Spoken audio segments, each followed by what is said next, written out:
Hello दोस्तों, कैसे हैं आप सब। दोस्तों हम लोग जीओसी पढ़ रहे थे। जीओसी में हमारा 2 लेक्चर्स कंप्लीट हुआ था। दूसरे वाले लेक्चर्स में हम लोग बात कर लिए थे अपने इंडक्टिव इफेक्ट के बारे में। उसमें हम लोगों ने प्लस आई देखा, उसके बाद माइनस आई देखा, किस प्रकार से रिएक्ट करता है, किस प्रकार से उनकी रिएक्टिविटी होती है उनको देखा। उसके बाद हाँ दोस्तों, एक और चीज की, एक क्वेश्चन हमसे किसी ने पूछा था कि ये जो क्वेश्चन है, ये क्वेश्चन ये था कि किसमें पहचानेंगे कि किसमें स्टेरिक इफेक्ट लग रहा है। बहुत ही अच्छा क्वेश्चन था, उनका सारे दिल से धन्यवाद यार ऐसा क्वेश्चन पूछने के लिए। क्वेश्चन ये था कि किसमें पहचानेंगे हमारा स्टेरिक इफेक्ट लगता है, किसमें पहचानेंगे स्टेरिक इफेक्ट नहीं लगता है ना। स्टेरिक इफेक्ट के लिए हमारा बल्कि ग्रुप होना चाहिए, नहीं बड़ा ग्रुप होना चाहिए, ठीक है। तो हम देखते हैं किसमें लगेगा किसमें नहीं होगा। अगर जरा इस की एलिमेंट के देखो, की वाले एलिमेंट को देखो, तो ये कैसा है, सेकेंड आवर्त का है, यानी कि सेकेंड पीरियड का है। उसके बाद साइज कैसी है, छोटी है। संकरण बता दो कौन सा है, 2 लोन पेयर यहाँ पे होता है। ऑक्सीजन के ऊपर 2 लोन पेयर इलेक्ट्रॉन होते हैं ना, तो यहाँ पे 2 बॉन्ड बने हैं, तो sp3 होगा, ठीक है। यहाँ पर भी सेम कंडीशन, सेकेंड पीरियड का है ये भी, और साइज भी छोटी है और sp3 होगा, ठीक है। इस कार्बन की बात करते हैं, सेकेंड का तो है, ठीक है, सेकेंड पीरियड का तो है, ठीक है। अरे भाई, आवर्त में दाएं से बाएं जाते हो तो हमको कार्बन, नाइट्रोजन, ऑक्सीजन, फ्लोरीन यही तो मिलते हैं ना, वो सेकेंडरी पीरियड तो होता है। तो यहाँ पे देखेंगे इसका संकर देखो तो 1 बॉन्ड, 2 बॉन्ड, 3 बॉन्ड, 3 सिग्मा है तो sp2 होगा। यहाँ पर भी ये क्या होगा, sp2 होगा, ये भी सेकेंड का है, ठीक है। यहाँ पर सल्फर की बात करें तो थर्ड सीरीज क्या है, थर्ड सीरीज क्या है, और कैसा संकरण है, संकरण नहीं जानते हो। माइनस चार्ज रहेगा तो उसको सिग्मा काउंट करेंगे, लोन पेयर ऑफ इलेक्ट्रॉन रहेगा तो उसको भी क्या करेंगे, सिग्मा काउंट करेंगे। और क्या हो गया, बस अगर सिंगल बॉन्ड है तो उसके लिए 1 सिग्मा होता ही है, डबल बॉन्ड है तो उसमें 1 सिग्मा होता ही है, दूसरा पाई होता है तो हमको सिग्मा काउंट करना होता है।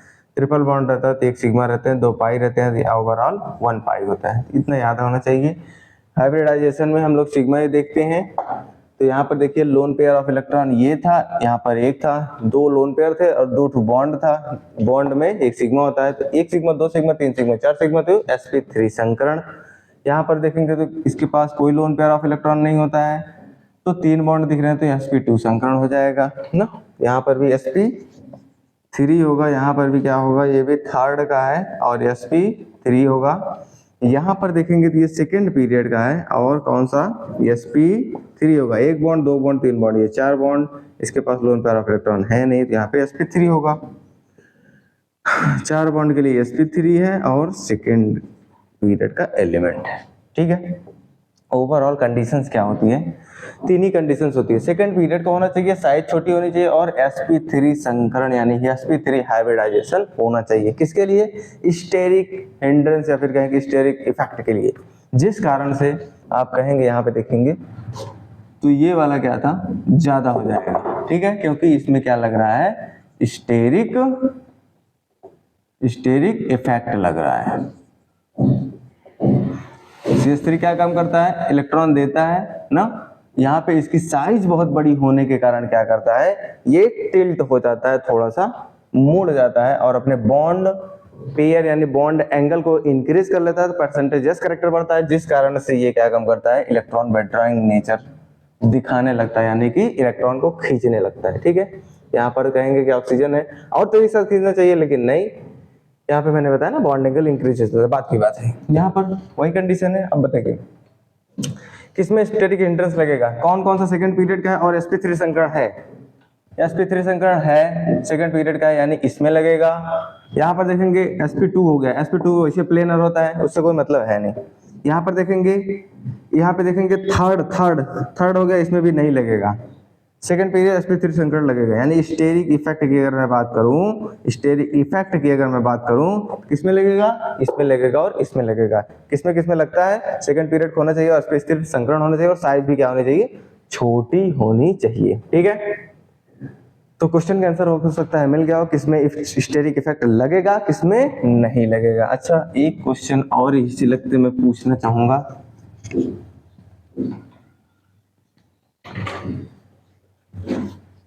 अब आपसे ही मैं क्वेश्चन पूछ लेता हूँ, चलिए बताइए। जैसे P है, H है, H है, H है, और यहाँ पर P है, CH3 है, CH3 है, CH3 है, बताइए किसमें स्टेरिक इफेक्ट लगेगा? आप बताइए। संकरण देखेंगे पहले, कौन से संकरण है? 1 2 3 4, sp3 है। क्या इसमें सेकेंड पीरियड का है? क्या ये कौन से पीरियड का है? थर्ड पीरियड का है, थर्ड पीरियड का है। तो इस पे क्या लगेगा? नहीं लगेगा, कदापि नहीं लगेगा स्टेरिक इफेक्ट से, यानी कि ये वाला क्या हो जाएगा आपका -ISO ज्यादा करेगा, ये वाला -ISO बहुत कम करेगा। ठीक है, समझ पा रहे हो? एक और क्वेश्चन पूछ दें। NR ये वाला तो भी पूछा ही है, इसमें आप लोग बता ही लेंगे। H बताइए किसमें स्टेरिक इफेक्ट लगेगा? इसको मैं देखूं तो सेकेंड पीरियड का है, और उसके बाद sp3 क्या है? हाइब्रिडाइजेशन है, यानी इसमें क्या लगेगा? स्टेरिक इफेक्ट की वजह से ये -I नेचर शो करेगा। ठीक है, और कोई दिक्कत? और कोई दिक्कत नहीं होनी चाहिए। सल्फर की हो गई साहब, सल्फर की बात कर लेते हैं, सल्फर की भी बात कर लेते हैं। यहीं पे हाइड्रोजन हाइड्रोजन यहाँ पे बॉन्ड बनाया है, सल्फर R बॉन्ड बनाया है। बताइए क्या इसमें स्टेरिक इफेक्ट लगेगा? अगर मैं इसको ध्यान से देखूं तो ये थर्ड पीरियड का है, और उसके बाद संकट कैसा है? sp3 है, तो थर्ड हो गया ना, तो इसमें नहीं लगेगा, यानी कि सिंपल है, जिसमें R नहीं होगा वही ज्यादा होगा, -I। ठीक है, ठीक है, चलो ठीक है। स्टेरिक इफेक्ट की वजह से ये क्या हो जाएंगे? ये वाले, हाँ सही है, सही, दोनों सही है। किसी में भी स्टेरिक इफेक्ट नहीं लगेगा तो नॉर्मल वाले ही क्या करेंगे? -I नेचर ज्यादा शो करेंगे। ओके, अब मैं आपसे कुछ जानना चाहता हूँ, कंपैरिजन करना चाहता हूँ, कंपैरिजन ऑफ -I इफेक्ट। अगर मान के चलो मेरे पास एक छोटी रिंग है और मेरे पास एक क्या है? बड़ी रिंग है। एक मेरे पास क्या है? बड़ी रिंग है, या फिर कुछ ऐसा बना देते हैं।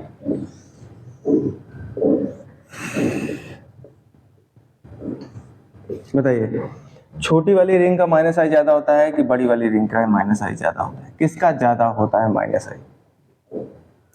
अगर आप इसको ध्यान से देखेंगे ना, इसका जो प्रत्येक एंगल है कितने डिग्री का है? 60 डिग्री का है, 60 डिग्री का। हमारे दुनिया में जो एंगल्स होते हैं वो कितने होते हैं? 360 डिग्री के होते हैं। इस हिसाब से अगर मैं इसको 3 पार्टों में डिवाइड करूंगा तो 109 डिग्री का एक कोण बनेगा। यानी इस, अगर मैं एंगल की बात करूं तो कितना होना चाहिए? यानी हाँ, इस एंगल की बात करूं कितना होना चाहिए? 109 होना था, 109 क्या होना था। अगर इसको कुछ इलेक्ट्रॉन्स मिल जाएंगे तो ये अपने बॉन्ड को क्या करेगा? थोड़ा सा टिल्ट करेगा, यानी कि फैल जाएगा। उसके बाद अपनी स्टेबिलिटी को क्या करेगा? गेन करेगा। इलेक्ट्रॉन मिलने से क्या होगा? बॉन्ड क्या होगा? बॉन्ड जो डिस्टेंस है, या फिर कहें बॉन्ड स्ट्रेंथ है, इंक्रीज होगी। बॉन्ड स्ट्रेंथ क्या होगी? इंक्रीज होगी। तो क्या होगा? थोड़ा सा स्टेबिलिटी आएगी। और यहाँ पर देखो क्या है, यहाँ तो पहले से ही ज्यादा होते हैं, 109 से ज्यादा होते हैं, 120 डिग्री सेंटीग्रेड होते हैं। तो इसको कोई इलेक्ट्रॉन चाहिए वगैरह नहीं होगा। अगर इसको इलेक्ट्रॉन्स मिलते हैं तो क्या होता है? स्टेबिलिटी को गेन करना चाहेगा। यानी कि स्टेबिलिटी कब आएगी? जब इसको क्या होगा? कोई इलेक्ट्रॉन्स मिलेगा। इलेक्ट्रॉन कब मिलता है? जब उसकी कोई चाह रहती है। जब इलेक्ट्रॉन को कोई आदमी चाहेगा तभी उसको इलेक्ट्रॉन्स मिलते हैं ना। इस वजह से ये क्या होता है? छोटी रिंग वाला क्या करता है? छोटी रिंग वाला क्या करता है? -I ज्यादा दिखाता है कंपैरिजन टू बड़ी वाली रिंग का। ठीक है, छोटे रिंग वाले का क्या होता है? -I क्या होता है? ज्यादा होता है। ठीक है, कोई आपसे पूछे छोटी रिंग का -I ज्यादा होगा कि बड़ी वाली रिंग का -I ज्यादा होगा? -I कहने का मतलब क्या है? इलेक्ट्रॉन को अपनी ओर कौन जल्दी से खींचेगा? कौन खींचेगा? छोटी वाली रिंग कि बड़ी वाली रिंग? जाहिर है छोटी वाली रिंग अपनी तरफ इलेक्ट्रॉन को ज्यादा खींचेगा, यानी कि -I वाला जो नेचर है वो ज्यादा दिखाएगा। ओके, यहाँ तक मामला फिट। ठीक है, इसमें भी क्या होगा, ये माइनस आई ज्यादा दिखाएगा, बहुत ही ज्यादा दिखाएगा, और ये माइनस आई जो है क्या करेगा, बहुत कम दिखाएगा। ठीक है, ओके, इंडक्टिव इफेक्ट हमारा पूरी तरीके से कंप्लीटेड है। अब हम बात कर लेते हैं इसके एप्लीकेशंस वाले पार्ट की, कहाँ कहाँ अप्लाई होता है, कहाँ कहाँ यूज होता है, एप्लीकेशंस होते हैं इनके इंडक्टिव इफेक्ट के। एप्लीकेशन ऑफ इंडक्टिव इफेक्ट,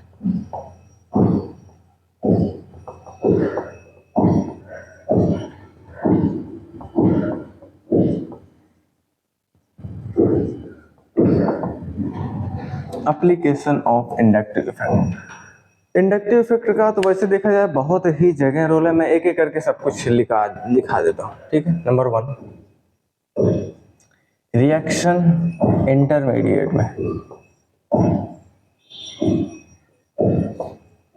अब रिएक्शन इंटरमीडिएट कहने का क्या मतलब है, रिएक्शन इंटरमीडिएट कहने का क्या मतलब है, जिसमें रिएक्शन के दौरान कुछ छोटी स्पीशीज बनती हैं, थोड़े समय के लिए बनती हैं, उनके हम स्टेबलाइजेशन की बात कर सकते हैं, उसके हम डीस्टेबलाइजेशन की बात कर सकते हैं। नंबर दूसरी वाली पोजीशन पे क्या हो सकता है, एल्किल हैलाइड हो सकते हैं, एल्किल हैलाइड, इसको हम OR करके हैलोजेंस भी लिख सकते हैं, हैलोजेंस भी लिख सकते हैं। ठीक है, एल्किल हैलाइड बोले तो जिसमें R रहे, उसके साथ में क्या रहेगा, R के साथ में कोई X ग्रुप रहेगा ना। थर्ड वाले की बात कर लेते हैं, रिएक्टिविटी होनी चाहिए। ठीक है, रिएक्टिविटी ऑफ एल्कोहल, यहाँ पर भी सेकंड वाला पॉइंट डाल लेना, reactivity, reactivity of alkyl halide. कौन एल्किल हैलाइड बहुत तेजी के साथ रिएक्ट करेगा, कौन जो है कम करेगा। उसके बाद एल्कोहल देख लेंगे, उसके बाद क्या देख लेंगे, कार्बोनिल देख लेंगे। नंबर 4 वाली पोजीशन पे क्या है, reactivity of carbonyl compound.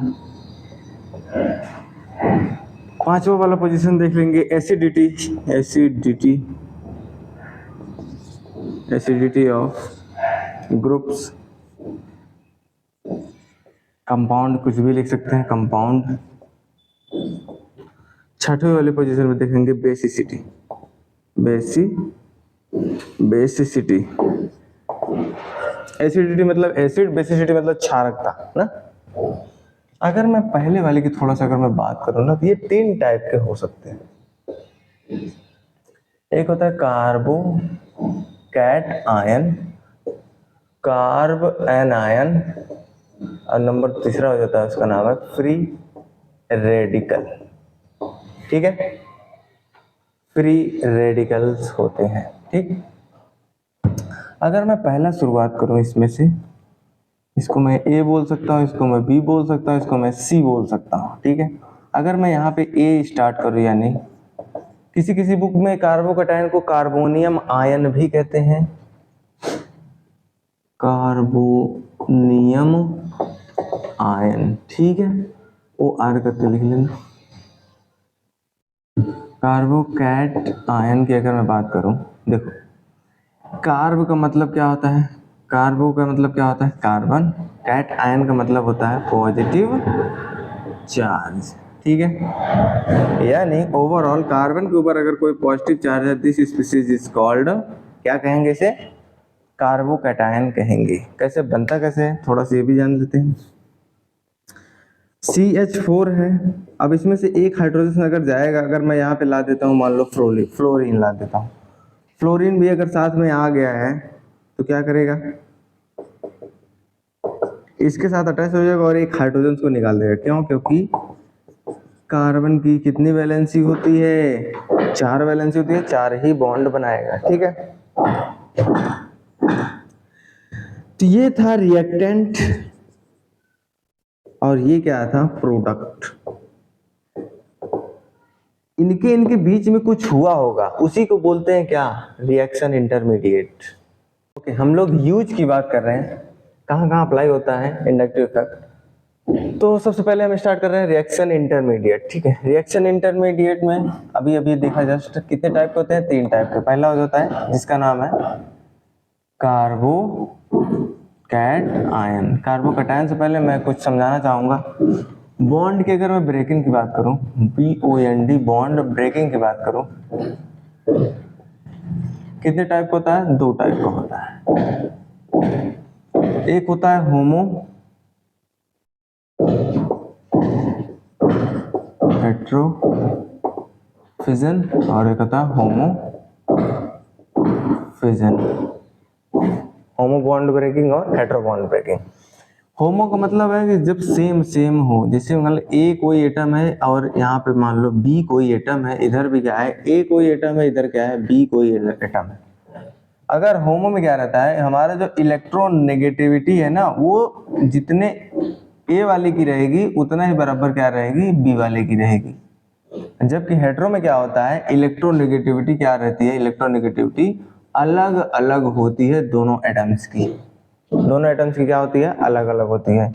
Electronegativity कहने का मतलब है जो अपने पास इलेक्ट्रॉन रखने की टेंडेंसी को ज्यादा रखता हो, ठीक है। अब यहाँ पे देखोगे होमोलाइटिक जो फिजन होता है, क्लीवेज होता है, इसको हम होमोलाइटिक फिजन बोल सकते हैं। लाइटिक क्लीवेज, होमोलाइटिक जो क्लीवेज होता है या फिर होमो फिजन होता है, इसमें क्या होता है? किसी भी बॉन्ड का निर्माण 2 इलेक्ट्रॉन्स होता था, ये वाला अपना इलेक्ट्रॉन ले लेगा और ये वाला अपना इलेक्ट्रॉन्स ले लेगा, ठीक है। दोनों के दोनों क्या करेंगे? अपने अपने इलेक्ट्रॉन्स ले लेंगे। तो क्या होगा? ए पर कुछ ऐसा चार्ज आएगा, बी पर भी कुछ ऐसा चार्ज आएगा, ठीक है। जबकि यहाँ पर देखेंगे जिसकी इलेक्ट्रोनेगेटिविटी ज्यादा रहेगी, मान लेते हैं हमारी जो बी की इलेक्ट्रोनेगेटिविटी है वो क्या है? इलेक्ट्रोनेगेटिविटी क्या है? बी की बहुत ही ज्यादा है, ठीक है। बहुत ही अगर ज्यादा है तो कैसा क्लीवेज होगा? ये दोनों के दोनों जो इलेक्ट्रॉन्स रहेंगे ना, सिर्फ और सिर्फ बी के ऊपर जाएंगे। ए के ऊपर क्या बचेगा? कुछ नहीं, तो पॉजिटिव चार्ज। बी के ऊपर क्या आया? दोनों के दोनों इलेक्ट्रॉन्स आ गए, तो इलेक्ट्रॉन की अधिकता हो गई, उसको किससे दिखाएंगे? नेगेटिव चार्ज से दिखाते हैं। अगर ए कोई कार्बन होता तो कार्बन के ऊपर पॉजिटिव चार्ज हो जाता, तो यानी ये हो जाता कार्बोकैट आयन, ठीक है। ये हो गए आपके फ्री रेडिकल हो गए, और ये वाला क्या हो गया? कार्बोकैटायन हो गया। अगर यहाँ पे कार्बन बी की जगह पे कार्बन होगा, कार्बन पे नेगेटिव चार्ज, तो कार्बन आयन हो जाता है, ठीक है। क्लीवेज हो गया, ठीक है। अगर जैसे मान के चले हमारे पास CH3 है, यहाँ पे मान लो कोई फ्लोरीन एटम है F, ठीक है। अब क्या करेगा? रिएक्शन होगी किसी के दौरान, तो क्या होगा? CH3 पे क्या आ जाएगा? पॉजिटिव चार्ज आएगा। फ्लोरीन जिसकी इलेक्ट्रोनेगेटिविटी सबसे ज्यादा रहती है, अगर ये बॉन्ड बताइए अगर ब्रेक होगा, यहाँ पे हेट्रोफिजन होगा, इसकी इलेक्ट्रोनेगेटिविटी ज्यादा है ना, ये अपने पास इलेक्ट्रॉन को रखना चाहेगा, तो ये यानी कि दोनों के दोनों इलेक्ट्रॉन किसकी ओर चले जाएंगे? फ्लोरीन के ऊपर चले जाएंगे, और यहाँ पे बन जाएगा फ्लोरीन माइनस आयन। अब देखिए यहाँ पे कार्बन है ना, कार्बन के ऊपर पॉजिटिव चार्ज, इसको बोलते हैं कार्बोकैट आयन बोलते हैं। अच्छा, इसमें देखिए थोड़ा सा इलेक्ट्रॉन्स कितने हैं? 1 हाइड्रोजन, 2 हाइड्रोजन, 3 हाइड्रोजन, एक बॉन्ड में 2 इलेक्ट्रॉन्स होते हैं, ठीक है। यहाँ तक मामला फिट है, ठीक, ऐसा हो गया। अगर मैं इसके स्ट्रक्चर्स की बात करूँ ना, तो ये प्लेनर होता है। प्लेनर बोले तो कुछ इस प्रकार से, ठीक। इसके p ऑर्बिटल में क्या रहेगा? पॉजिटिव चार्ज रहेगा, ठीक है। समझ रहे हो? अब यहाँ पे क्या होगा कि क्या बताने वाला था मैं? हेट्रोलाइटिक फिजन हो गया, ये यहाँ पे हो गया, ठीक है। ये कार्बोकैटायन है, ठीक है। अब इसमें इलेक्ट्रॉन्स की बात करो तो इलेक्ट्रॉन्स कितने हैं इसमें बताइए? 2 इलेक्ट्रॉन, 2 2 4 4 2 6 इलेक्ट्रॉन्स है, और यहाँ पे पॉजिटिव चार्ज है, यानी कि 6 इलेक्ट्रॉन स्पीसीज है। 6 इलेक्ट्रॉन क्या है? स्पीसीज है, यानी कि इलेक्ट्रॉन क्या है? डेफिशिएंट इन नेचर है। इलेक्ट्रॉन डेफिशिएंट इन नेचर, प्रकृति में कैसा है ये? इलेक्ट्रॉन डेफिशिएंट है, इसके पास क्या है? इलेक्ट्रॉन्स की कमी है। जब इलेक्ट्रॉन्स की कमी है तो बताइए कौन सा ग्रुप इलेक्ट्रॉन देता है? प्लस आई देता है कि माइनस आई देता है? जाहिर है कौन देता है? प्लस आई देता है। तो क्या काम करेगा? प्लस आई क्या काम करेगा? इसको इलेक्ट्रॉन्स देगा, यानी एक्ट एज कैसा व्यवहार करेगा? न्यूक्लियोफाइल। कौन? प्लस आई कैसा कैसा बिहेव करेगा इसके साथ, न्यूक्लियोफाइल। न्यूक्लियोफाइल कहने का क्या मतलब है, न्यूक्लियन के ऊपर क्या है, नेगेटिव चार्ज है, न्यूक्लियस को लव करता है यानी पॉजिटिव चार्ज को लव करता है, यानी कि इसके जाहिर है कि आप पास होगा, नेगेटिव चार्ज होगा तभी तो, नेगेटिव चार्ज रहेगा तभी तो क्या करेगा, पॉजिटिव चार्ज को लव करेगा, यानी कि न्यूक्लियोफाइल यानी न्यूक्लियस को लव करने वाला, यानी न्यूक्लियस को लव करने वाला कौन रहेगा, नेगेटिव चार्ज रहेगा। तो न्यूक्लियोफाइल क्या काम करेगा, इलेक्ट्रॉन्स प्लस आई ये वाला देगा ना, कौन कौन कौन स्टेबलाइज करेगा, यानी कह सकते हैं क्या, कार्बोकैट आयन को कौन स्टेबलाइज करता है, प्लस आई जो ग्रुप होते हैं क्या करते हैं, स्टेबलाइज करते हैं, स्टेबलाइज करते हैं।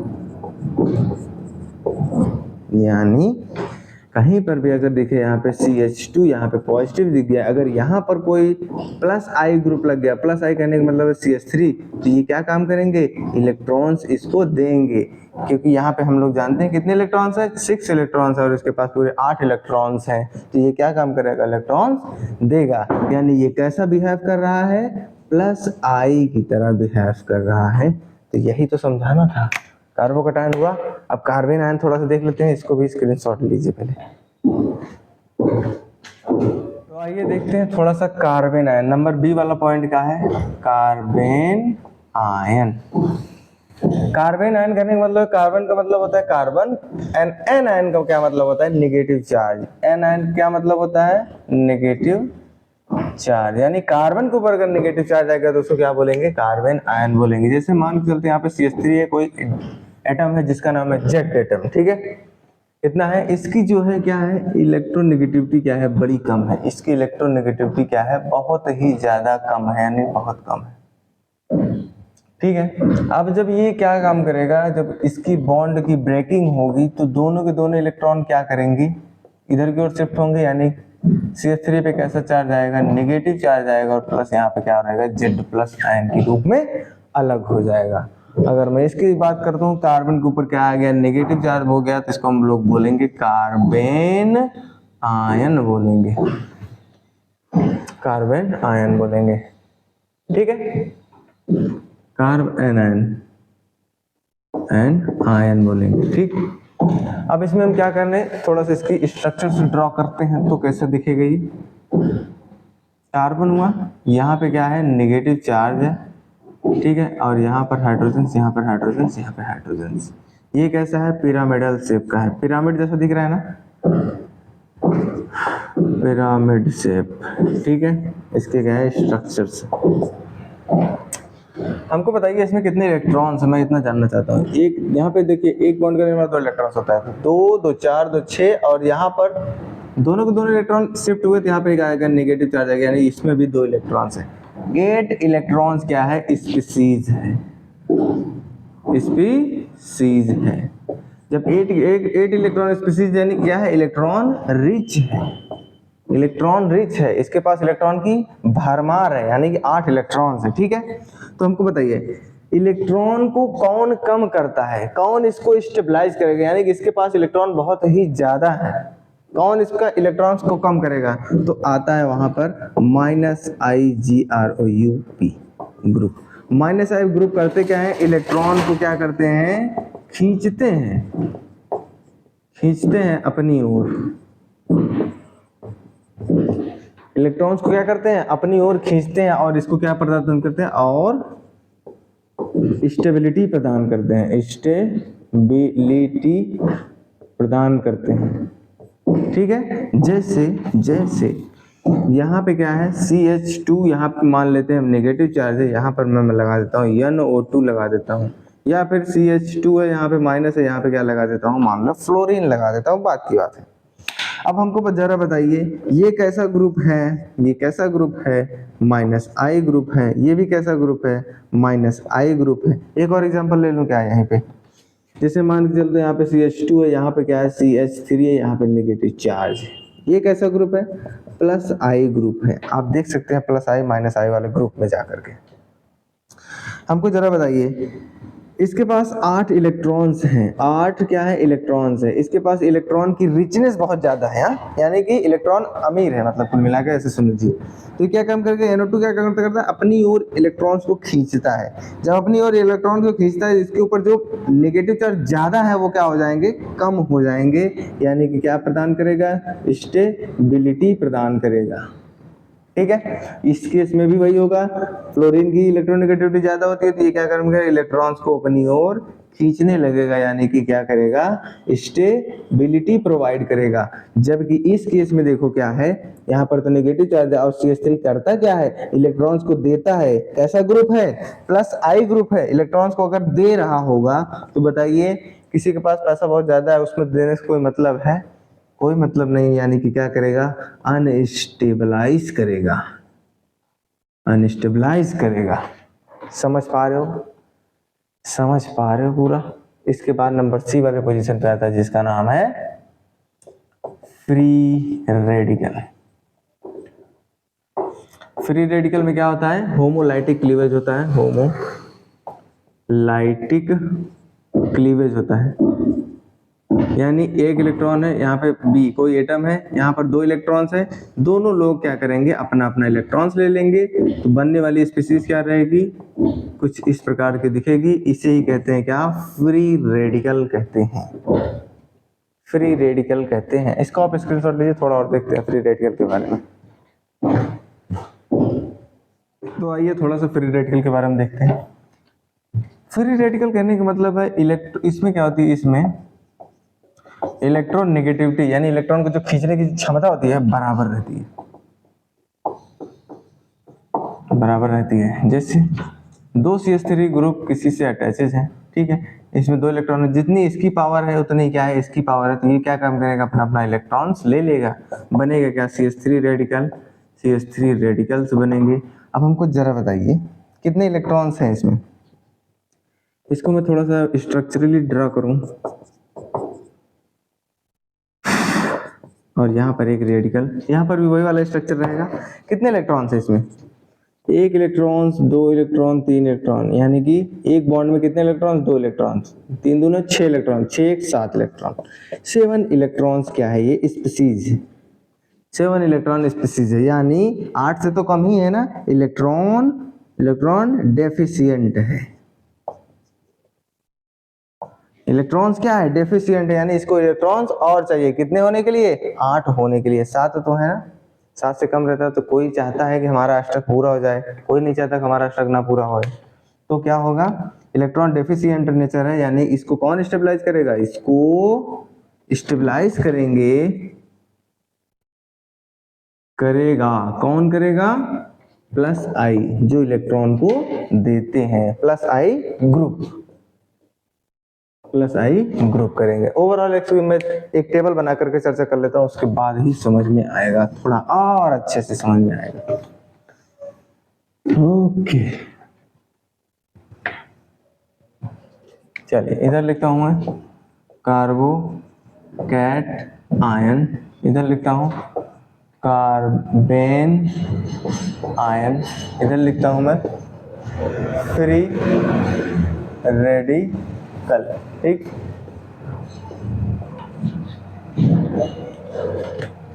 कार्बोकैटायन करने का मतलब क्या है? कार्बन के ऊपर क्या रहेगा? पॉजिटिव चार्ज रहेगा। कार्बन आयन करने का मतलब कार्बन के ऊपर नेगेटिव चार्ज रहेगा। कार्बन आयन फ्री रेडिकल करने में कार्बन के ऊपर कोई 1 इलेक्ट्रॉन्स रहेंगे। ठीक है, चलिए इसके मैं बॉन्ड पेयर की चर्चा करता हूँ। बॉन्ड पेयर, कितने बॉन्ड पेयर्स होते हैं इसमें? अरे हाइड्रोजन्स भी लगा दो यार। कितने बॉन्ड्स हैं इस पे? तो इसमें 3 बॉन्ड है, देख लेना। इसमें कितने बॉन्ड है? 3 बॉन्ड है। इसमें भी कितने बॉन्ड है? 3 बॉन्ड है। ठीक, अब मैं लोन पेयर की बात करता हूँ। लोन पेयर समझते हो ना? इलेक्ट्रॉन युग्म हिंदी में कहते हैं। चलो, कितने इलेक्ट्रॉन युग्म है इसके ऊपर? 0, कोई नहीं है इसके ऊपर। यहाँ पर 2 इलेक्ट्रॉन्स है ना, 2 इलेक्ट्रॉन्स को तो एक लोन पेयर कहा जाता है, तो यहाँ पे 1 है। यहाँ पर कितने? 0 है। ठीक, अनपेयर्ड इलेक्ट्रॉन की बात कर लेते हैं। अनपेयर्ड इलेक्ट्रॉन कहने का मतलब इसमें सिर्फ और सिर्फ 1 इलेक्ट्रॉन है, ऐसा कुछ। पेयर का मतलब समझते हो? जोड़ा। अनपेयर का मतलब जिसमें जोड़ा ना बनता हो, यानी सिंगल हो। चलिए बताइए, इसमें कितने हैं? 0, कोई अनपेयर्ड इलेक्ट्रॉन नहीं है, इसमें भी नहीं है, इसमें एक इलेक्ट्रॉन अकेला है, इसको बोलते हैं अनपेयर्ड इलेक्ट्रॉन्स। ठीक है, वैलेंस इलेक्ट्रॉन्स की बात कर लेते हैं। वैलेंस इलेक्ट्रॉन्स कितने हैं भाई? चलिए देखते हैं। एक बॉन्ड में कितने होते हैं? 2 इलेक्ट्रॉन्स होते हैं। यहाँ पर 3 बॉन्ड है ना, H कितनी है? 3 है, तो 3 बॉन्ड है, तो कितने हो जाएंगे? 6 इलेक्ट्रॉन्स है। और इसमें कितने इलेक्ट्रॉन्स है? 6 इलेक्ट्रॉन्स है, और एक नेगेटिव चार्ज है, यानी इसमें भी 2 इलेक्ट्रॉन्स है, यानी 8 इलेक्ट्रॉन है। और यहाँ पर 7 इलेक्ट्रॉन्स है, वैलेंस इलेक्ट्रॉन्स हो गए। उसके बाद क्या है? स्ट्रक्चर की बात कर लेते हैं थोड़ा सा। स्ट्रक्चर की मैं बात कर लेता हूँ। कैसा होता है? कैसा होता है ये? प्लेनर होता है, प्लेनर। दुनिया में अगर कहीं sp2 है ना, तो समझ लेना क्या है वो? प्लेनर है। यहाँ पे देखेंगे तो sp2 ही निकलेगा, और यहाँ पर देखेंगे तो sp3 निकलेगा, तो यानी क्या है? पिरामिड शेप है। और ये भी क्या है? sp2 है ना, तो क्या होगा? ये भी प्लेनर होगा। एक प्लेन में रखने पर आ जाएंगे, ऐसे ऐसे उठाएंगे तो ऐसे तीन के तीनों पलजे क्या बन जाएंगे? एक प्लेन पे आ जाएंगे, एक सतह को छुएंगे, इसको बोलते हैं प्लेनर। ठीक है, इसको आप स्क्रीनशॉट लीजिए। हमारा फर्स्ट रिएक्शन इंटरमीडिएट लमसम समाप्त होता है। कुछ और देखते हैं बच्चा, तो उसको भी बता देते हैं। स्क्रीनशॉट लीजिए पहले। तो ओके, हम लोग रिएक्शन इंटरमीडिएट में पढ़ रहे हैं, किसकी? इफेक्ट देख रहे हैं, माइनस आई या फिर कहें कि प्लस आई या फिर कहें कि इंडक्टिव इफेक्ट का एप्लीकेशन देख रहे हैं। ठीक है, तो अभी तक हम लोगों को कंक्लूजन क्या मिला? कंक्लूजन क्या मिला? कि कार्बोकैटायन रहेगा तो उसे प्लस आई ग्रुप क्या करेगा? स्टेबिलिटी प्रदान करेगा।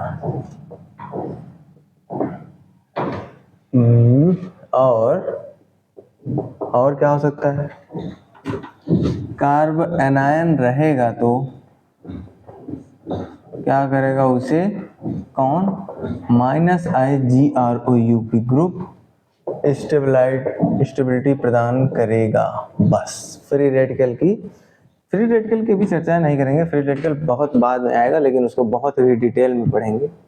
उसको भी कौन करेगा? प्लस आई, जो इलेक्ट्रॉन्स को देते हैं, क्योंकि उसके पास भी कितने इलेक्ट्रॉन्स थे? 7 इलेक्ट्रॉन्स थे। ठीक है, उसको भी एक इलेक्ट्रॉन की जरूरत थी, तो उसको भी कौन स्टेबलाइज करेगा? प्लस आई स्टेबलाइज करेगा। ठीक है, ये हो गया हमारा कंक्लूजन यानी सारांश। कुछ क्वेश्चन बताओगे आप लोग? कुछ क्वेश्चंस के आंसर दीजिए। कौन स्टेबल है? क्वेश्चन है कौन स्टेबल है? ठीक है, ए देता हूं। कार्बन है, यहाँ पे मान लो CH3 है, यहाँ पे मान लो CH3 है, यहाँ पे CH3 है, इसके ऊपर पॉजिटिव चार्ज। कार्बोकैटायन है कोई। बी वाले में क्या है? कार्बन है, यहाँ पे क्या है? CH3 है, यहाँ पे क्या है? CH3। अब की बार यहाँ पे क्या है? H है। ठीक है, C क्या है? कार्बन है, H है, यहाँ पे क्या है? CH3 है, यहाँ पे क्या है? Positive charge. बताइए ABC में कौन ज्यादा स्टेबल है? चलिए बताइए। चलिए अब हम लिख देते हैं। CH3 करता क्या है? प्लस आई दिखाता है, यानी इलेक्ट्रॉन्स को देता है। ये भी CH3 क्या करता है? प्लस आई दिखाता है, इलेक्ट्रॉन्स को देता है। प्लस आई प्लस आई प्लस आई, तीनों तरफ से क्या लग रहे हैं? प्लस आई लग रहे हैं, यानी इलेक्ट्रॉन्स को इसको दे रहे हैं। इलेक्ट्रॉन्स को क्या कर रहे हैं? दे रहे हैं। किसको? इस कार्बन को। इस कार्बन को दे रहे हैं, यानी इसके पास इलेक्ट्रॉन की कमी है क्या? हाँ, कमी को हम लोग प्लस साइन से दिखाते हैं। तो यानी कि ये क्या हो रहा है? बढ़िया से स्टेबलाइज हो रहा है। यानी तीन तरफ से क्या हो रहा है? ये सब लोग इसको थोड़ा थोड़ा इलेक्ट्रॉन दे रहे हैं, इसको कमी महसूस नहीं हो रही है। यहाँ पे बात करते हैं, यहाँ पे 2 लोग हैं जो कि इलेक्ट्रॉन्स को दे रहे हैं, इस की वाले एलिमेंट को। ठीक है, इधर एक ही है, क्या कर रहा है? ये इलेक्ट्रॉन्स को दे रहा है। तो बताइए, जिसके पास इलेक्ट्रॉन्स की कमी होगी उसको ज्यादा लोग देंगे इलेक्ट्रॉन्स, तब जाकर स्टेबल होगा, कि सिर्फ एक लोग देंगे तब जाके स्टेबल होगा? एक और ले लेते हैं, यहाँ पे D कर लेते हैं, CH3 कर लेते हैं, यहाँ पे क्या रख देते हैं? Positive charge. इसको तो कोई नहीं दे रहा है, इस कार्बन को तो कोई इलेक्ट्रॉन्स नहीं दे रहा है। कौन ज्यादा स्टेबल होगा? स्टेबिलिटी के ऑर्डर देखो तो स्टेबिलिटी ऑर्डर क्या होगा? सबसे ज्यादा कौन स्टेबल होगा? इसके पास इलेक्ट्रॉन कमी थी, 3 लोग दे रहे थे, तो कौन सा होगा? ए वाला ज्यादा स्टेबल होगा, उसके बाद बी वाला होगा, उसके बाद सी वाला होगा, उसके बाद कहीं जा करके डी वाला स्टेबल होगा। समझ पा रहे हो इस क्वेश्चन को? एक और क्वेश्चन, स्टेबिलिटी ऑर्डर ही बतानी है।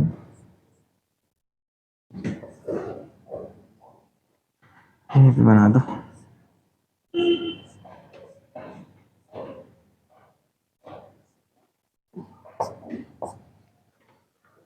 यहाँ पे प्लस है, यहाँ पर भी प्लस है, यहाँ पर प्लस है और यहाँ पर ये वाला प्लस है। बताइए कौन ज्यादा स्टेबल होगा? चलिए, इस कार्बन के ऊपर यहाँ पे क्या है? पॉजिटिव चार्ज है। यहाँ पर इस टर्मिनल वाले कार्बन पे क्या है? पॉजिटिव चार्ज है। और यहाँ पर इस वाले ब्रिज पर ही क्या है? Positive charge. बताइए कौन ज्यादा स्टेबल होगा? A B C. ये ए है, ये बी है, ये सी है। कौन ज्यादा स्टेबल होगा? चलिए मैं देखता हूँ। यहाँ पर जो कार्बन है, यहाँ पर CH3 है, यहाँ पे पॉजिटिव चार्ज है, इसको कौन दे रहा है? यहाँ पर एक कार्बन इसको इलेक्ट्रॉन्स दे रहा है, ठीक है। और यहाँ पर जो कार्बन है, इसके पास पॉजिटिव चार्ज है, यानी कि इसके पास कोई इलेक्ट्रॉन्स नहीं। यहाँ से भी इलेक्ट्रॉन्स जा रहा है इस कार्बन के थ्रू, और यहाँ से भी जा रहा है इस कार्बन के थ्रू। जबकि इस वाले पॉजिटिव चार्ज को मैं देखूं तो यहाँ से भी इलेक्ट्रॉन्स जा रहे हैं इस कार्बन के थ्रू, यहाँ से भी जा रहे हैं इस कार्बन के थ्रू, यहाँ से इलेक्ट्रॉन जा रहे होंगे इस कार्बन के थ्रू। यहाँ पर इलेक्ट्रॉन की भरपाई करने के लिए तीनों तरफ से इलेक्ट्रॉन्स आ रहे होंगे। यहाँ पर 2 तरफ से इलेक्ट्रॉन्स आ रहे हैं, यहाँ पर सिर्फ और सिर्फ एक तरफ से इलेक्ट्रॉन्स आ रहे हैं। बताइए कौन ज्यादा स्टेबल होगा? सी वाला ज्यादा स्टेबल होगा, बी वाला फिर जाके कहीं ए वाला स्टेबल होगा। समझ पा रहे हो? एक और क्वेश्चन देख लें, क्या बड़ा मजा आ रहा है। यहाँ पे पॉजिटिव चार्ज, यहाँ पे पॉजिटिव चार्ज, एक और क्या है? यहाँ पर पॉजिटिव चार्ज। बताइए जरा बताइए कि इस ए वाले में, बी वाले में और सी वाले में कौन ज्यादा स्टेबल है? फिर से वही बात, सिंपल सी बात है। इस कार्बन पे क्या है? पॉजिटिव चार्ज है, यानी कि यहाँ पे जो इसके बगल वाला पड़ोसी वाला कार्बन होगा उसको इलेक्ट्रॉन्स दे रहा होगा। यहाँ पर CH3 है, यहाँ पर CH3, यहाँ पर CH3 क्या होंगे? इलेक्ट्रॉन्स दे रहे होंगे। यहाँ पर ये वाला भी दे रहा होगा, ये वाला भी क्या कर रहा होगा? दे रहा होगा। यहाँ पर भी क्या होगा? ये वाला दे रहा होगा। इलेक्ट्रॉन्स की कमी को सबसे ज्यादा कौन पूरा कर रहा है? सी वाला कर रहा है, उसके बाद बी कर रहा है, उसके बाद ए कर रहा है। कोई भी चार्ज स्पीसीज जिसके ऊपर पॉजिटिव चार्ज हो, चाहे वो नेगेटिव चार्ज हो, कोई भी चार्ज स्पीसीज कभी स्टेबल नहीं होती है, हमेशा वो न्यूट्रल फॉर्म में रहना चाहेगी। तो सी वाले को थोड़ा सा ज्यादा इलेक्ट्रॉन्स मिल रहा है, यानी कि कुछ कुल मिला करके ज्यादा न्यूट्रल फॉर्म में एडजस्ट कर रहा है, ठीक है। कुछ और क्वेश्चन देखते हैं, इसको पहले आप स्क्रीनशॉट लेंगे। आइए इन कुछ क्वेश्चंस को देखते हैं, बस आपको स्टेबिलिटी ऑर्डर बतानी है। चले, ये हमारे पास ए है, ये बी है, ये सी है और ये क्या है? डी है, ठीक है। अभी हम शुरुआत से शुरुआत कर रहे हैं, समझते चलिए सब। ये 3 मेंबर की रिंग है, 4 मेंबर की, 5 मेंबर की, 6 मेंबर की रिंग्स है, ठीक है। हमको बताना है सबसे ज्यादा स्टेबल कौन है। हमको पता है जो छोटी वाली रिंग होती है उसमें 109 डिग्री का बनता तो ज्यादा बेटर होता, लेकिन बनता कितने डिग्री का है?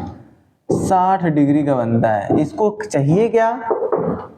इलेक्ट्रॉन चाहिए। इलेक्ट्रॉन्स मिलेगा तो क्या होगा? थोड़ा सा रिपल्सन होगा, तो क्या करेगा? अपने बॉन्ड को जो ऐसा है वो ऐसा हो जाएगा, यानी कि अपने बॉन्ड को हमेशा ये क्या करना चाहेगा?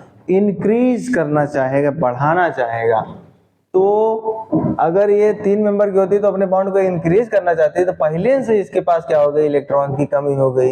एक तो करेला, दूसरा नींद पे चढ़ा, माशाल्लाह क्या हो जाएगा?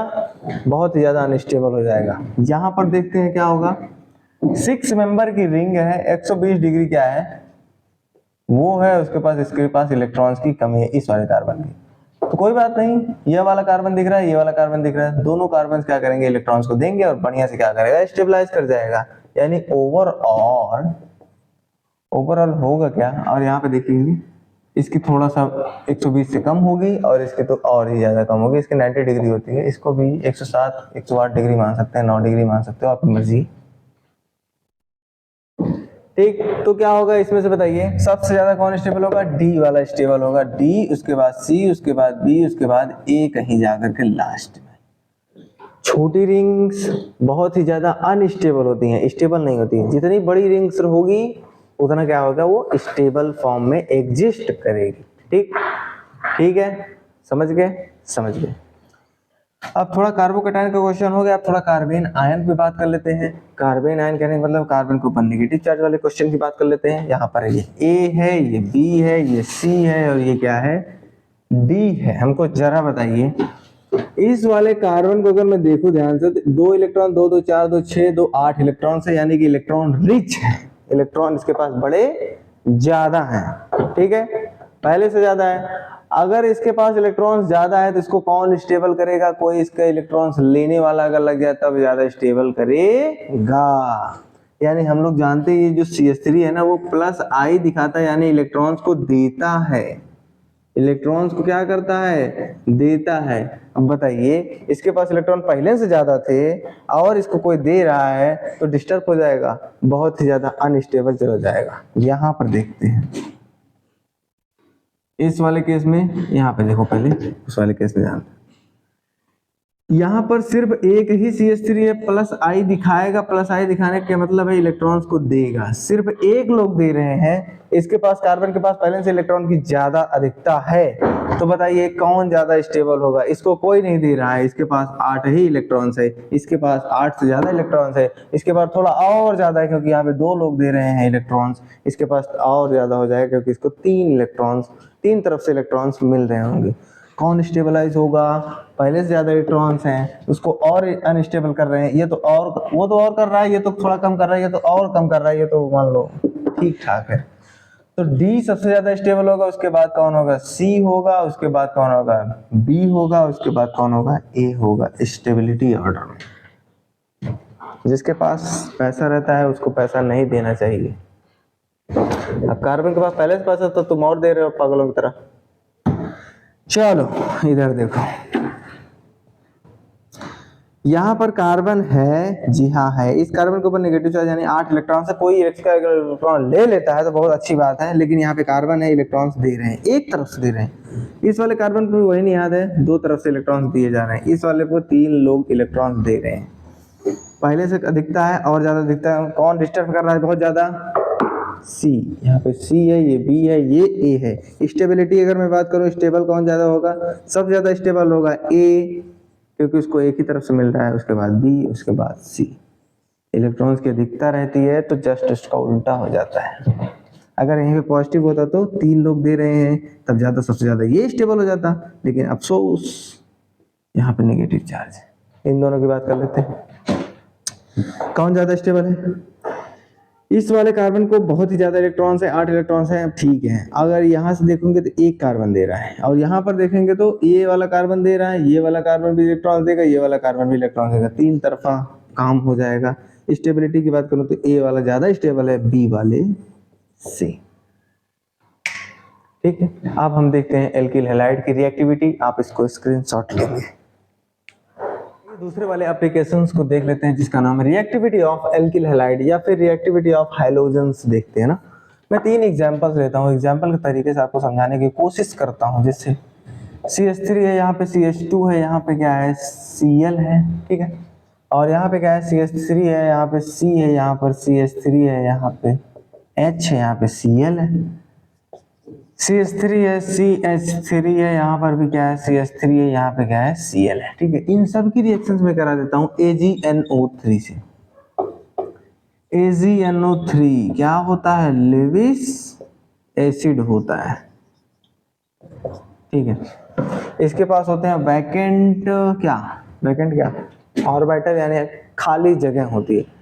हम लोग जानते हैं क्लोरीन की क्लोरीन के पास कितने लोन पेयर ऑफ इलेक्ट्रॉन्स होते हैं? 3 लोन पेयर ऑफ इलेक्ट्रॉन्स होते हैं। आप कहेंगे सर आपको कैसे पता? तो चलिए मैं लोन पेयर से निकालना बता देता हूँ पहले। How to define lone pair, how to define lone pair of electrons, ठीक है, चले बताते हैं। किसका किसका एग्जाम्पल ले लूँ? कार्बन ले लेता हूँ, ऑक्सीजन ले लेता हूँ, नाइट्रोजन ले लेता हूँ, फ्लोरीन ले लेता हूँ, उसके बाद कितना ले लेता हूँ और क्या ले लूँ? Na ले लेता हूँ। चलो ठीक है, 11 होता है, इसका 9 होता है, इसका 8, इसका 8 होता है, इसका 7 होता है।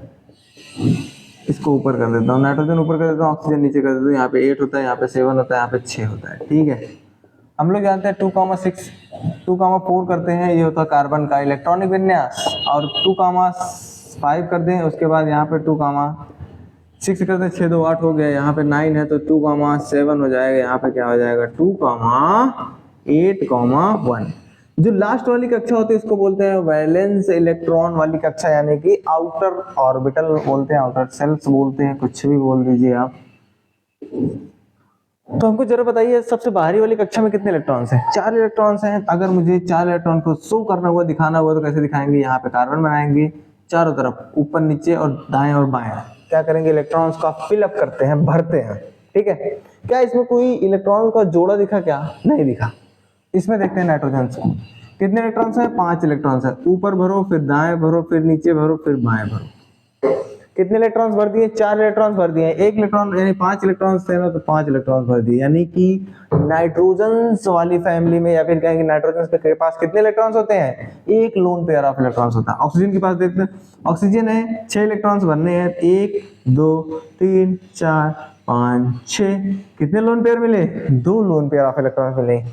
फ्लोरीन के पास कितने इलेक्ट्रॉन्स है वैलेंस में, यानी सबसे बाहरी कक्षा में कितने इलेक्ट्रॉन्स है? 7 इलेक्ट्रॉन्स है। यहाँ पे फ्लोरीन लिखो, 1 2 3 4 भर दिए। अब हमको क्या करना है? 7 तक पहुंचाने। 4 हो गए हैं, 5 6 7। ओ फ्लोरीन के पास कितने लोन पेयर ऑफ इलेक्ट्रॉन है?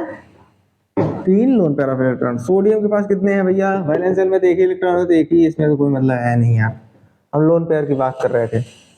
ठीक है, यानी कि अगर मैं नाइट्रोजन वाली फैमिली की बात करूं, आगे से कार्बन वाली नहीं, नाइट्रोजन वाली फैमिली की बात, नेपाल, पाकिस्तान, ऑस्ट्रेलिया, ये सब होते हैं।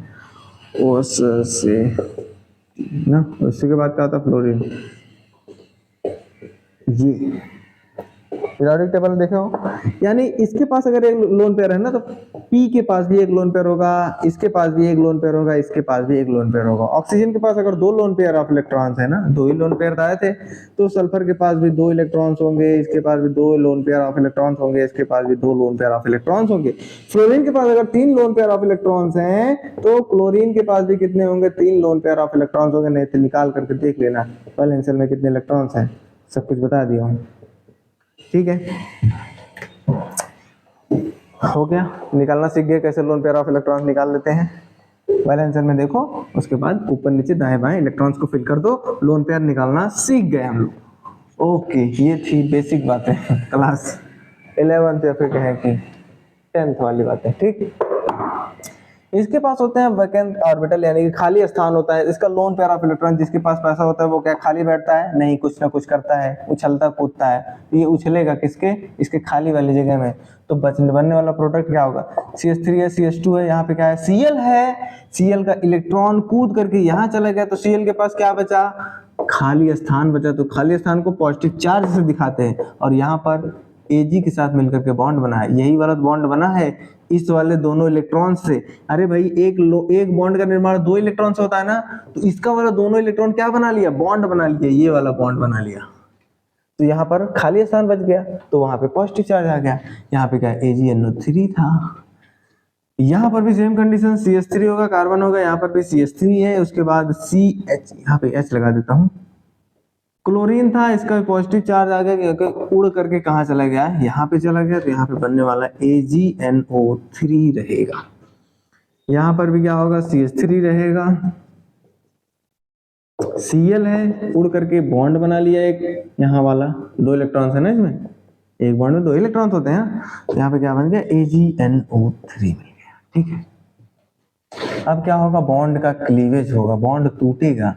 ये वाला क्लोरीन एक इलेक्ट्रोनेगेटिव एटम है, इलेक्ट्रॉन को अपने पास रखने वाला एटम है। तो क्या काम करेगा? क्या पॉजिटिव चार्ज अपने ऊपर बर्दाश्त करेगा? उसको इलेक्ट्रॉन से लव है, उसका इलेक्ट्रॉन कहीं चला गया है, तो क्या ऐसे खाली बैठा रहेगा? नहीं, तुरंत ये वाला बॉन्ड तोड़ देगा। आप कहेंगे यही वाला बॉन्ड क्यों तोड़ेगा? क्योंकि ये वाला कमजोर है और ये वाला स्ट्रांग है। स्ट्रांग वाला क्या काम करेगा, कमजोर वाले से अपना इलेक्ट्रॉन्स ले लेगा, इसका भी क्या करेगा, इलेक्ट्रॉन्स ले लेगा। अब हमको ओवरऑल बताइए क्या हुआ।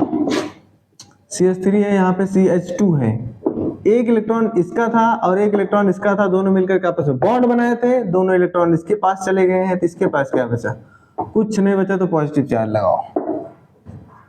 CH3 है, यहाँ पे CH3 है, यहाँ पे H है, ये दोनों इलेक्ट्रॉन चले गए तो इसके पास कुछ नहीं बचा, पॉजिटिव चार्ज लगाओ। यहाँ पर भी कुछ सेम प्रकार की घटनाएं घट रही होंगी, कुछ नहीं बचा तो पॉजिटिव चार्ज लगाओ। अब मैं एक बात आपको बताना चाहूंगा कि कोई भी चार्ज स्पीसीज, दुनिया की कोई भी चार्ज स्पीसीज जो ज्यादा स्टेबल होगी वो क्या करेगी, रिएक्शन में प्रोडक्ट उतनी ही तेजी के साथ बनाएगी। अब हमको ये देखना है कि इन तीनों में कौन ज्यादा स्टेबल है। अगर हम देख लेंगे जो ज्यादा स्टेबल रहेगा वो क्या करेगा, प्रोडक्ट जल्दी से बनाएगा। हम लोग पढ़ रहे हैं रिएक्टिविटी, तो इसकी रिएक्टिविटी ज्यादा होगी, इसकी वाली ज्यादा होगी, इसकी वाली ज्यादा होगी, इसकी वाली की ज्यादा होगी।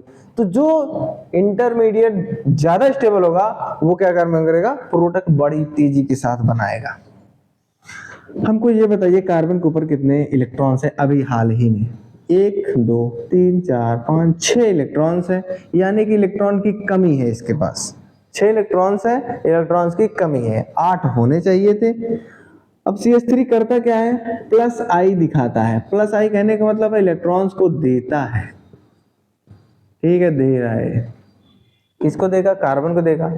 और यहां पर भी देखो तो 2 CH3 है, ये भी क्या काम करेंगे, इलेक्ट्रॉन्स को देंगे। किसको, इलेक्ट्रॉन डेफिशिएंट कार्बन को, जिसके पास कमी होगी।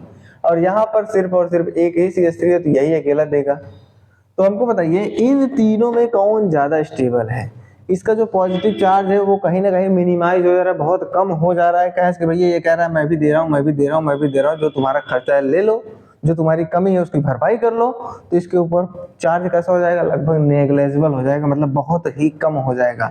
और दुनिया की कोई भी चार्ज स्पीसीज स्टेबल नहीं होती है, हमेशा न्यूट्रल फॉर्म में रहना सबको पसंद है, ठीक है, अकेले रहना नहीं।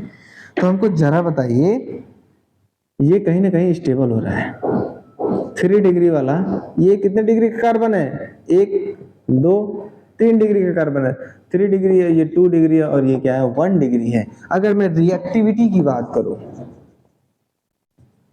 रिएक्टिविटी की बात करूंगा, कौन ज्यादा फास्ट रिएक्ट करेगा, ये वाला, क्योंकि ये ज्यादा स्टेबल है, यानी कि 3 डिग्री वाला सबसे ज्यादा, उसके बाद 2 डिग्री वाला, उसके बाद 1 डिग्री वाला कौन, एल्किल हैलाइड वर्क करेंगे। यानी एल्किल हैलाइड से कोई क्वेश्चन आया तब कर लोगे पक्का। रिएक्टिविटी देख लेना, 3 डिग्री सबसे ज्यादा, उसके बाद 2 डिग्री, उसके बाद 1 डिग्री। इसके स्क्रीनशॉट लीजिए, उसके बाद रिएक्टिविटी ऑफ अल्कोहल देखते हैं। आइए रिएक्टिविटी ऑफ अल्कोहल की बात कर लेते हैं। चलिए, अल्कोहल का सूत्र क्या आता है, ROH होता है, यही तो होता है। IUPAC में हम लोग खूब धूम मचा करके पढ़े हैं अल्कोहल के बारे में, ठीक है। मैं 2 प्रकार के अल्कोहल लेता हूँ, एक ROH इधर ले लेता हूँ, एक को थोड़ा सा इधर दिखा देता हूँ, एक को ऐसे ही कर देता हूँ, ठीक है। अब क्या काम करेंगे, चलिए जरा बताइए, ये होता है हमारा अल्कोहल, ठीक है। इसको मैंने किया R और यहाँ पे किया O किया, H किया। R की जगह कोई एग्जांपल ले लो यार, कब तक अकेले अकेले मरोगे। यहाँ पे OH कर दिया,